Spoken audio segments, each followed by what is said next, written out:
آج حرام کھاتے کھاتے 60-70 برس گزر گئے، کبھی پسینہ نہیں آیا۔ سود کھاتے کھاتے زندگیاں ختم ہو گئی، کبھی پسینہ نہیں آیا۔ لوگوں کی ماں بہنوں کو تاڑتے تاڑتے زندگیاں ختم ہو گئی، کبھی پسینہ نہیں آیا۔ مسجدوں کی بے حرمتی کرتے، قرآن کی بے حرمتی کرتے، علماء کی توہین کرتے کرتے زندگیاں ختم ہو گئی، آج تک پسینہ نہیں آیا۔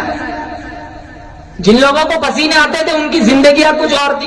سفیان ثوری رحمت اللہ علیہ کا آخری وقت ہے، کتنے بڑے اللہ والے تھے، ماتھا زمین پر رگڑ رہے۔ کسی نے کہا سفیان تو تو بڑا اللہ والا ہے، بڑے بڑے کتب ابدالوں میں تیرا شمار ہوتا ہے، تجھے کیا فکر؟ کہا نہیں، وہ بڑا بے نیاز ہے، فعال لما یرید ہے، اگر پکڑنے پہ آئے تو 100 سال کے سجدے بھی منہ پہ مار دے، اگر قبول کرنے پہ آئے وہ بنی اسرائیل کی فاحشہ تھی، کتے کو پانی پلایا، 10 قدم دور نہیں گئی تھی، اللہ نے فرمایا تو ہے تو بڑی سیاکار، تو ہے تو بڑی بدکار، لیکن تو نے میری ایک گنگی مخلوق کی پیاس بجھائی، جا جنت واجب۔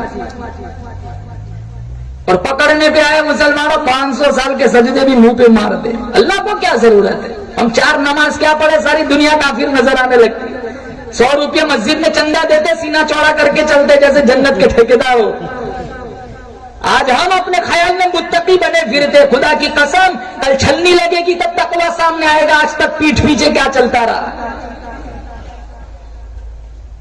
یہاں دل کا تقویٰ دیکھا جاتا ہے، دل کی نیتیں دیکھی جاتی ہے۔ آج ہم پیسہ خرچ کرتے ہیں، ہماری نیتیں صحیح نہیں، 5000 مسجد میں دیتے، اگر ظہر میں دیے تو عصر میں جھگڑا کرتے، ابھی تک میرا نام بورڈ پہ کیوں نہیں آیا؟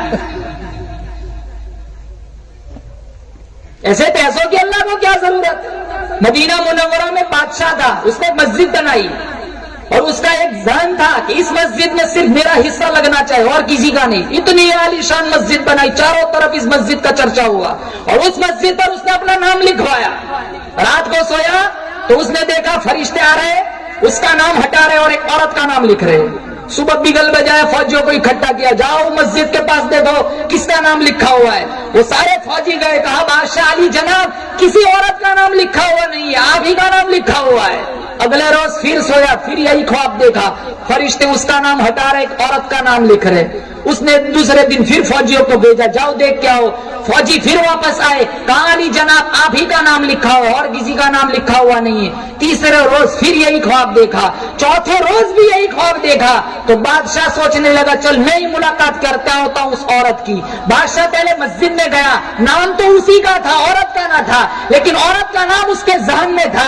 اس نے ڈھونڈا، ایک جھونپڑی میں بہت بری عورت تھی جس کا اشارہ اس کو خواب میں کیا گیا تھا۔ وہ بڑھیا کے پاس گیا اور بڑھیا سے جا کر کے پوچھا تو جانتی ہے یہاں علاقے میں ایک مسجد بنی ہے؟ کہا ہاں جانتی ہوں، بہت عالیشان مسجد بنی ہے۔ کہا سچ بولنا جھوٹ نہ بولنا، اس مسجد میں تیرا حصہ کیا لیا ہے، تیرا حصہ کیا لگا ہے؟ وہ عورت کہنے لگی غریب ہوں، ڈھنگ کی جھونپڑی بھی میرے پاس نہیں ہے، میں کہاں حصہ لگاؤں گی؟ ہاں ایک بات ہے۔ کہا کیا؟ کہا اس مسجد میں جتنی اینٹیں لگی ہوئی ہے وہ اینٹوں سے لگے ہوئے گدھے جب میری جھونپڑی کے پاس سے گزرتے تھے میں صرف گدھوں کو پانی پلاتے تھے۔ کیا عمل دیکھا؟ تو بادشاہ رونے لگ گیا، کہا میرے کروڑوں روپے کی مسجد ایک طرف، تیرا پانی پلانا ایک طرف۔